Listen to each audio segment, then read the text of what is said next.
what has happened last night. Donald Trump finally said he canceled the attack on Iran, which was supposed to attack all those civilian infrastructure, the power grids, everything there. Yeah. And again, we're back. What is your understanding of what has happened? They were supposed to attack Iran on Friday night, and last night it didn't happen. Your take, your understanding of that.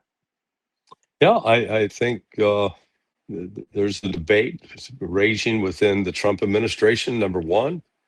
And number two, apparently the Saudis and some others, I'm assuming some others, such as the Qataris, probably communicated to Trump, don't do this, because Iran said that they're going to blow up all of our refineries and all of our, if you hit any of those targets that you talked about hitting in Iran, power centers, refineries, nuclear sites, they're going to eliminate ours, and we will have to abandon our countries. Something that serious may have forced Trump to back off.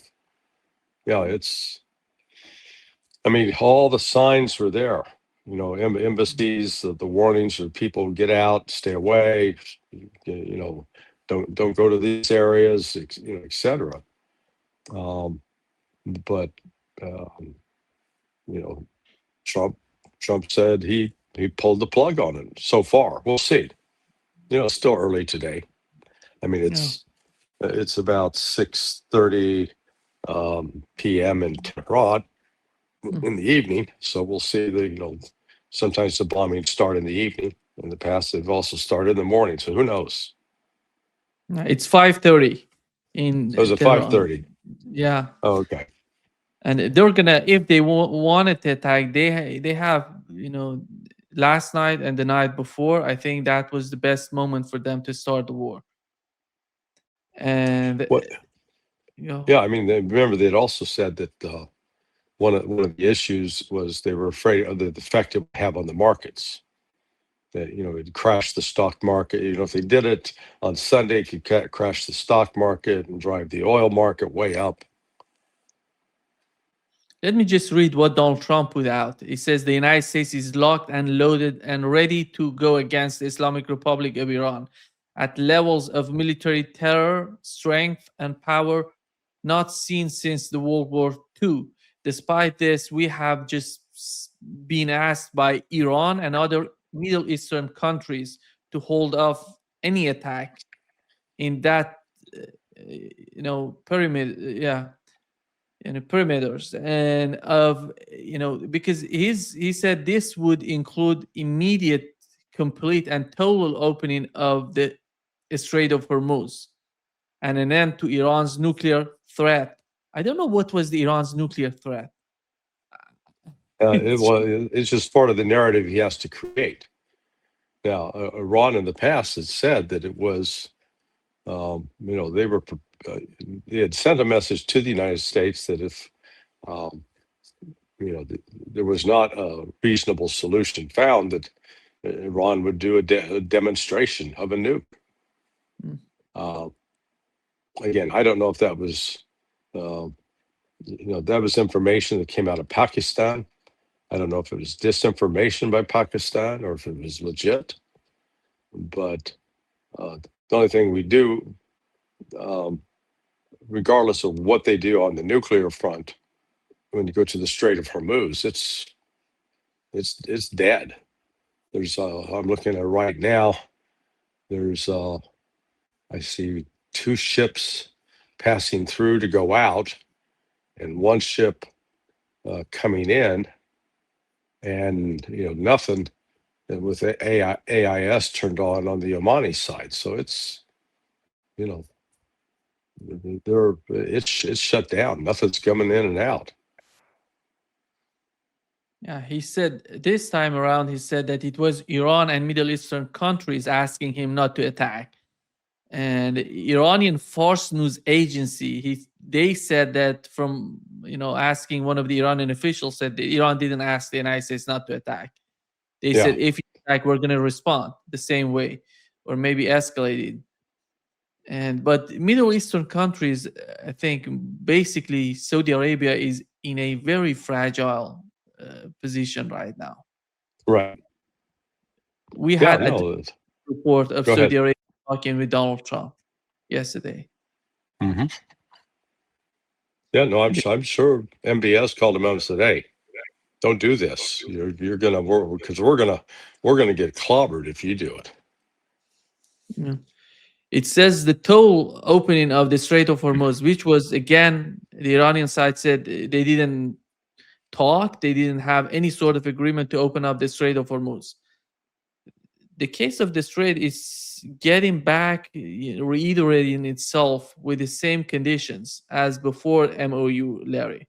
Do you Hmm. see any sort of sign that we have different conditions than what, comparing to what we had before the signing of the MOU? No. No. Again, this is uh, you know, Trump's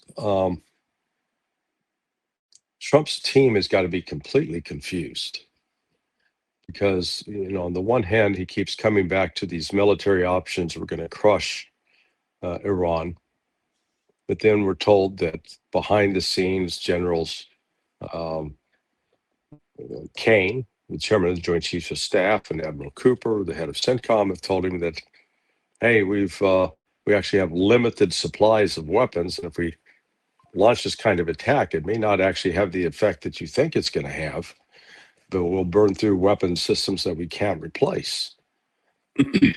Then you've got the growing shortage of diesel and aviation fuel, and then on top of that, it's a global shortage. So so far the U.S. economy hasn't really been hit by it, but it's started. I was talking to there was a truck driver at this conference I'm attending, and he's talking about the price. Prices are going up. So it's they've got some issues. The one sort of an untold story is how poorly the U.S. Marines on these that have been deployed as part of this Marine Expeditionary Unit, the MEU, the one was on the Boxer, how bad the food is. I mean, we're talking the stuff that you probably wouldn't feed to a dog. I had received emails from the mother of one of these Marines, and she sent me pictures and text messages and of from real time when they were communicating with her son. And then the kid was really skinny when he got back home. Uh, and then yesterday at the conference, this other woman comes up to me to talk, and she said her son was a Marine, and I said She said he'd just been deployed uh, off the coast of Iran and had come back. And I said, yeah, I heard that they had some food issues. And she goes, oh man, so boy, she dove right into it and said, here, take a look at this. And she had a picture of one of the meals. Oh my God. There's enough to make it start eliciting a gag reflex looking at it.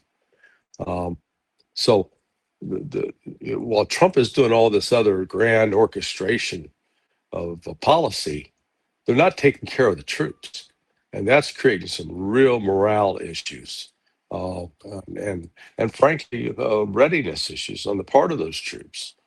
So Trump's really made it. It's a disaster. Where do they keep these troops, Larry? Are they using them basically? You're talking about the troops on aircraft carriers or Well, troops? they're on the Marine, they're on the ships like the Boxer. It's not like an aircraft carrier. It has one of the ships is like a helicopter, a deck for landing helicopters, but they are ships designed to support amphibious operations. But so they're not part of a carrier task force per se.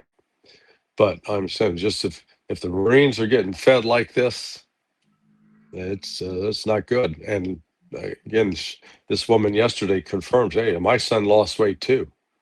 He came home, you know, and she pulled up a picture. we know that the destroyers were not sufficient, at least from the command in Europe. They said, one of the commanders in Europe said that they don't have sufficient air defense or defense system for Israel to help Israel, to defend Israel. Hmm. And Well, the destroyers, they're gonna.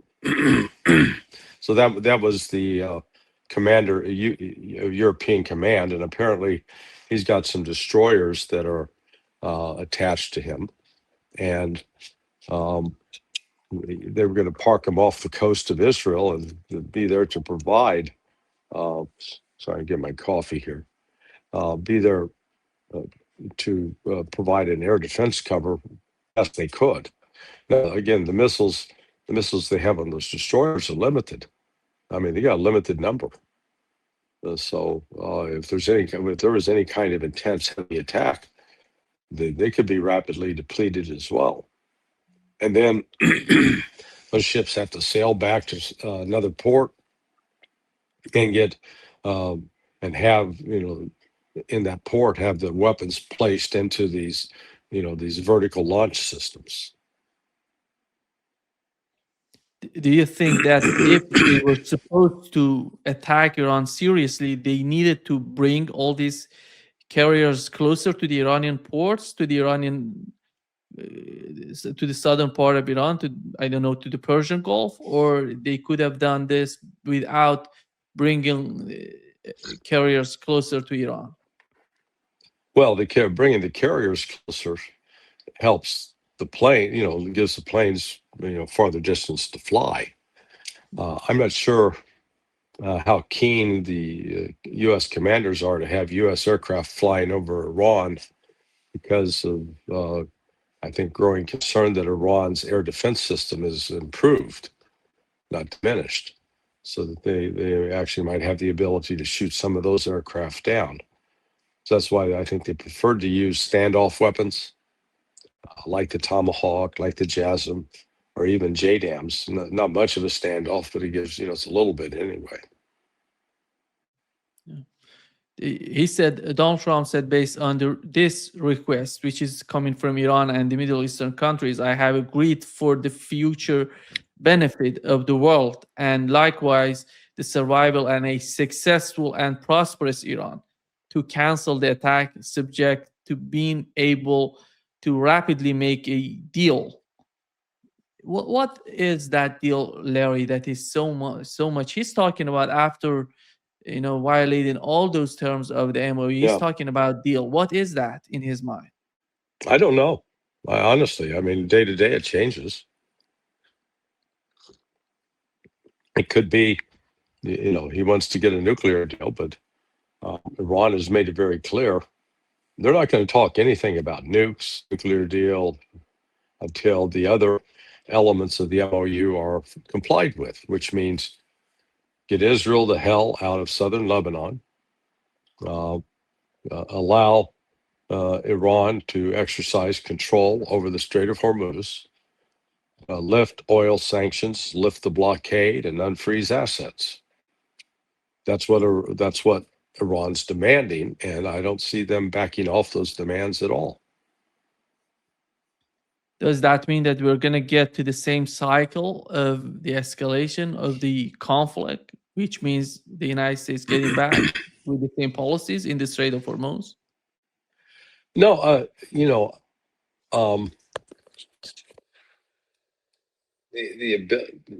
thing that is constraining the United States in acting right now is a combination of number one, these ships that have been on station out there now for 5 months, 6 months. Those crews are getting a little antsy. They want to go home. The living conditions for the Marines certainly are intolerable. The weapon systems, the precision missiles that were seen to be as a critical component of any U.S. attack, they're in short supply or even exhausted. They've run out of effectively what they could use. There's no good ground option, and the real what ought to be the primary concern for Trump right now is get the Strait of Hormuz back in normal operation, or normal under the new terms that Iran's dictating, which is requiring ships to submit their manifest, identify their destination and the nationalities of the crew, and etc. But at least it would then start the flow of oil, maybe liquid natural gas. I'm still not sure how much damage has been done to the facilities there in Qatar. Some reports indicated that it's going to take 2 to 3 years to get those back up online. So that means we're looking at a really long-term shutdown or depletion problem with the supply of liquid natural gas. And if you're not getting that liquid natural gas out of it, then you're also not getting helium, because when they pull it out of the ground, the helium is contained in it. So the lack of helium is going to continue to affect the price of computer chips. So and then we don't know that when you shut down an oil, if did Kuwait, Bahrain, Saudis, Qataris, did any of them shut down oil wells just to prevent them from any immediate damage? Because once you shut it down, it's not just a simple matter of flipping a switch, turning it back on, and restarting it. So there's lots of unknowns there, but all of this goes to the heart of the matter, which is the global economy. This is bad, terrible for the global economy. You can't take this much activity out of the global economy and expect it to continue to function normally. Larry, how many of those? Let me just bring up the photo of the American bases in the West Asia. I want to know how many of these bases are still active. We have two of them in. Let me check. Here is two of them in Iraq. You have Al Harir in Erbil, which was the United States used extensively recently in the last 2 weeks. That's why Iran was attacking them basically. And we have the Al Assad Air Base. I assume that one in Iraq. I don't know if that is still active, and how many forces and ammunitions do they have. What are these two important, which are close to the western border of Iran, Larry? Mm-hmm. Yeah, no, I don't. I don't know. I mean, the reports indicated that I thought that the base at Erbil, that they were closing that and pulling people out because of the damage that it had been inflicted on it. But as far as Al Assad, I don't know. God, I flew into Al Assad, oh Lord, 20 years ago. It was a brief stop, corkscrewed in, landed, and then corkscrewed out. So I would suspect that there probably is still some